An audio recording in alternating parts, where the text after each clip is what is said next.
ষান্মাসিক সামষ্টিক মূল্যায়ন 2024 শ্রেণী ষষ্ঠ, বিষয় গণিত।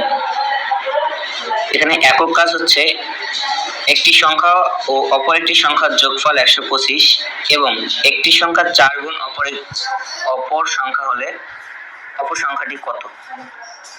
আবার প্রশ্নে বলা আছে একটি রেখার দৈর্ঘ্য 20 সেন্টিমিটার, এটি দুটি সমান ভাগে ভাগ করলে প্রথম অংশের দৈর্ঘ্য কত।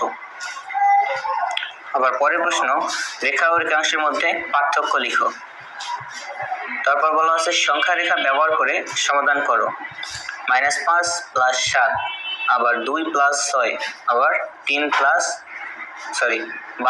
- 8। পরের প্রশ্ন একটি আয়তক্ষেত্রের ক্ষেত্রফল 200 বর্গমিটার এবং প্রস্থ 10 মিটার হলে দৈর্ঘ্য কত। তারপরে বলা আছে 90 এর ট্রি ডায়াগ্রাম আঁকো। অর্থাৎ এগুলো ছিল আমাদের একক কাজ। এবার আসি দলীয় কাজে। তোমরা 3 জন বন্ধু মিলে 2 অঙ্ক বিশিষ্ট 10 থেকে 50 এর মধ্যে 3টি সংখ্যা নির্বাচন করো। খেয়াল রাখতে হবে যেন কোনো সংখ্যা একাধিকবার না আসে।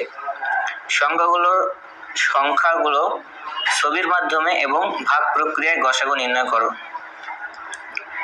তারপরের কাজ হচ্ছে নিচের কাজটি সম্পন্ন করো। সবাই -10 থেকে +10 পর্যন্ত একটি করে -10 থেকে +10 পর্যন্ত সংখ্যা একটি করে ধরে নাও।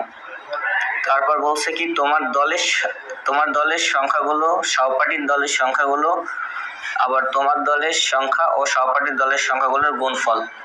অর্থাৎ এখানে আমাদের প্রথমে লিখতে হবে আমাদের দলের প্রথম জনের সংখ্যা, তারপরে দ্বিতীয় জনের সংখ্যা অর্থাৎ ধরে নেওয়া সংখ্যাটা, এবং তৃতীয় জনের ধরে নেওয়া সংখ্যা। এখানে সহপাঠীর দল অর্থাৎ আমাদের অন্য দলের আর কি।